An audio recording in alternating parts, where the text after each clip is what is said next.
तो मैं तो 100% श्योर थी कि मैं वो नहीं कर सकती हूँ कि अरबाज मुझे आगे बहुत बताता था कहानियां कैसे वो प्रेजेंट की जाएगी दुनिया के सामने, आपको कुछ नहीं पता है। I don't know what is it about Bombay that I love. But there is one more thing, the comparisons, जी राइट? कि हाँ, हम बिग बॉस एक बहुत पॉपुलर शो है जी एंड जी it's also a captive reality show. जी जी। तो आपके दिमाग में एक ख्याल आया था कि यार हाउ इज इट डिफरेंट, मैं इस शो में नहीं जा रही हूँ, इस शो में जा रही हूँ, इसमें क्या डिफरेंट है ऐसा?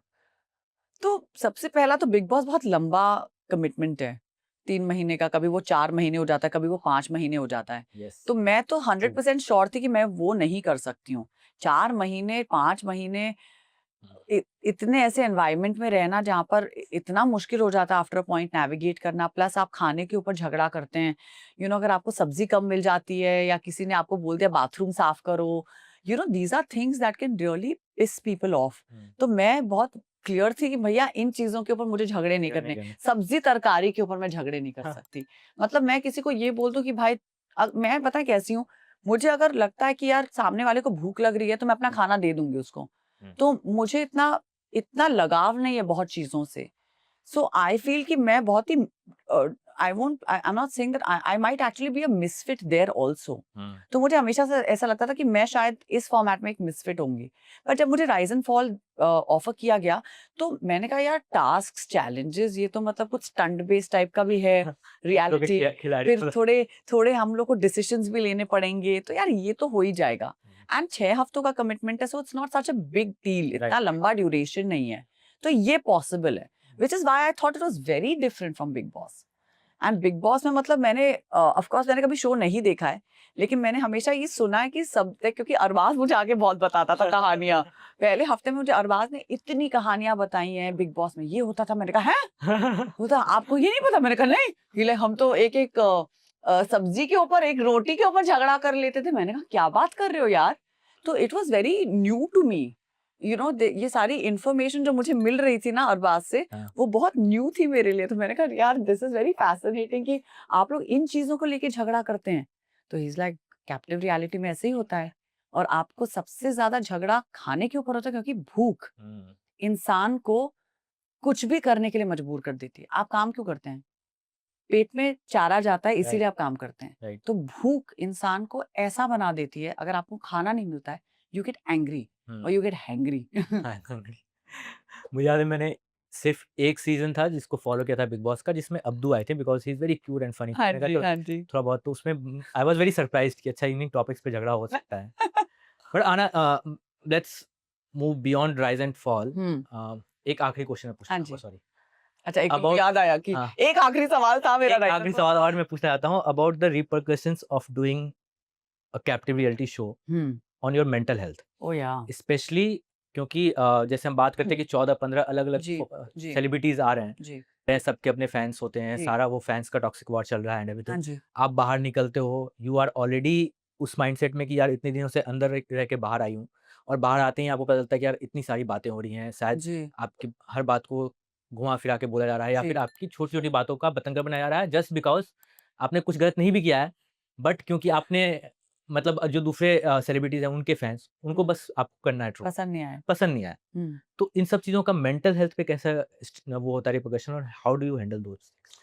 तो सबसे पहली बात तो देखिए, जब कैप्टिव रियलिटी होती है, एक तो 24 घंटे कैमरा रोल हो रहा है। हुँ, कभी ना कभी आपके मुँह से कोई ऐसी बात निकल जाएगी जाने-अनजाने में, जहाँ आपको लगेगा कि यार ये मैंने क्यों कहा? हुँ, या ये नहीं कहना चाहिए था। तो वो आपको लगता है, कभी-कभी खटकती हैं ऐसी बातें। तो इट डिपेंड्स अपॉन आप कैसी पर्सनैलिटी हैं। आपको या तो फिर झगड़ा करना है, या तो फिर आपको उस बात को सुलझा देना है। There are only 2 ways to go right, about right, with right. Something like this. Okay? And I am somebody who likes to resolve matters. हुँ, मैं बिल्कुल वैसी नहीं हूँ कि मतलब मैं झगड़ा लेके बैठ जाऊँगी और मैं ज़िंदगी भर इससे बात नहीं करूँगी। मैं वो इंसान हूँ ही नहीं। हुँ, मैं बहुत ही क्लियर हूँ कि अगर मैंने किसी के साथ झगड़ा किया या मैंने किसी का दिल दुखाया है, तो मैं उनको जाके सॉरी बोल देती हूँ, and I like to close the matter. Hmm, because फिर आप उससे आगे बढ़िए और फिर आगे अपना जीवन व्यतीत कर सकते राइट। हैं। तो सबसे पहली बात तो वो। सेकेंडली, इन 24 घंटों में आपको 1 घंटे का शो दिखाया जा रहा है। अब आप ये समझिए 15 लोग, 15 कंटेस्टेंट्स, 24 घंटे आप पे कैमरा रोल हो रहा है। आपने कब कौन-सी बात कह दी जो कट जाएगी, कैसे एडिट होगी, हुँ, कैसे वो प्रेज़ेंट की जाएगी दुनिया के सामने, आपको कुछ नहीं पता है। Hmm, you have zero idea about how your words are being shown to a normal audience. तो ये मतलब ये इन चीजों पर आपका कोई कंट्रोल नहीं है। सो आप फूक फूक के कदम तो रख नहीं सकते हो हर 2 मिनट में। कभी ना कभी मैंने कहा ना कि अब आप 24 घंटे में 3 दिन आप ऐसे हो सकते हो कि भाई मैं बहुत केयरफुल रहूंगी या मैं बहुत केयरफुल रहूंगा, मैं जो कह रहा हूँ। 5वें दिन तो कुछ ना कुछ ऐसा हो ही जाएगा जो आपको मतलब लगेगा कि यार ये शायद मैंने गलत कर दिया या सामने वाले ने गलत किया है। So there are many things that can go wrong in a captive reality. अब इस पर क्या होता है ना, कभी कभी जैसे मुझे लग रहा था कि मैंने पहले हफ्ते लाइक जब मेरा झगड़ा हुआ था पहले हफ्ते, और बहुत बुरा झगड़ा हुआ था, ये चीजें आपको मेंटली अफेक्ट करने लगती हैं। एंड इट डज, एंड सबका एक अलग लेवल ऑफ थ्रेशोल्ड होता है। राइट। शायद किसी का बहुत अच्छा है, मेरा शायद थोड़ा कम था threshold. So I just feel कि जस्ट डिपेंड्स अपॉन आप इसे नेविगेट कैसे करते हैं। हाँ, मतलब आई थिंक वैसे ही आप एक कैप्टिव रियलिटी शो में तो आपकी बाहर से कनेक्शंस टूटी हुई, जी, और जब अंदर भी वो टूट जाए तो बहुत मुश्किल बहुत होता है मुश्किल हो उसको। जाता है, वो मुश्किल हो जाता है। हाँ, ठीक है, फाइनली हना, let's let's move. Let's get out into Let's a get- ultimate fall of rise and fall and rise above that question. Rise about those questions. Yes. बात करते हैं आना आपके, you are born in Lucknow, right, UP नवाबों का शहर जिसे हम जी। कहते हैं। वहां से आप आती हो मुंबई, जी, ग्लैमर के शहर में। जी। Was there a moment of cultural shock for you जब आप वहां से यहाँ आई? वेल जब मैं लखनऊ से पहली बार बॉम्बे आई थी, सबने मुझसे तू कहकर बात की थी, तो मैंने कहा भाई तुम लोग तू कहकर क्यों बात कर रहे हो, आप कहकर बात करिए ना। तो मैंने तो मुंह पे सुनाया था, मैंने कहा आपको तमीज नहीं है, सलीका नहीं है बात करने का, आप कैसे तू करके बात करें, आप कहकर बात करिए। तो उस टाइम सब मेरी 2-3 फ्रेंड्स जो बेस्ट फ्रेंड्स है मेरी, उन्होंने मुझे पागल वागल बोला था, बोला पागल ही है। मैंने कहा अच्छा, मुझे नहीं पता था यहाँ पर लोग तू नॉर्मल होता है, बिकॉज महाराष्ट्र में तू का कल्चर है। यस। तो हम लोग लखनऊ में वैसे नहीं बात करते हैं, so it was a different space for me. But मुझे बॉम्बे के बारे में आई don't know what is it about Bombay that I loved, क्योंकि यहाँ पर एक खुलापन है, यहाँ पर एक आजादी है, जो अगर आप यूपी से आते हैं और आप लड़की, आपको ये पता होनी चाहिए बात कि 5 या 6 बजे के बाद आप घर से बाहर बिना किसी, एटलीस्ट जब मैं छोटी थी तब तो होता था, अब तो खैर बहुत चीजें बदल गई हैं वहां पर आप घर से बाहर नहीं निकल पाते थे without a male accompanying you somewhere. It was not safe. तो जब आप यहाँ बॉम्बे शिफ्ट होते हैं, आप ऐसा होता है कि यार मैं तो लड़कों के साथ 9-10 बजे तक खेल सकती हूँ बाहर, मम्मी कुछ बोल नहीं रही है यार, बिल्डिंग में मैं लड़कों के साथ खेल रही हूँ, कोई प्रॉब्लम ही नहीं है। So that was a culture shock for me, and मुझे ये शहर इतना पसंद आ गया इमीडिएटली, मैंने कहा भाई अब मैं नहीं कहीं जाने वाली।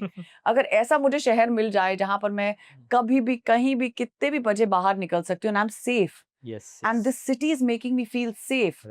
I think freedom is something that you cannot explain, and freedom जब आपको मिलती है ना, you can achieve so much, provided you're using it in the right direction. तो I felt कि जो freedom मुझे बम्बई शहर में आके मिली, वो मुझे लखनऊ में नहीं मिली थी। तो इस शहर ने मेरा बहुत पर्सपेक्टिव बदला है, और अगर आपको काम करने का शौक है, या अगर आपके अंदर जज्बा है काम करने का, ये शहर आपको बहुत देता है। और ये मैंने बात मतलब बहुत पहले समझ ली थी। तो मेरा बहुत क्लियर मोटिव था कि मुझे बॉम्बे में ही रहना है, बॉम्बे में ही काम करना है, और बॉम्बे में ही अपना पूरा अपना करियर बिल्ड करना है, अपने आप को बिल्ड करना है। लास्ट तक रुके हो, मतलब क्लिप आपको इंटरेस्टिंग लगी, तो subscribe to digital commentary clips, और फुल पॉडकास्ट तो इससे भी ज्यादा इंटरेस्टिंग है, जिसका लिंक आपको डिस्क्रिप्शन बॉक्स में मिल जाएगा।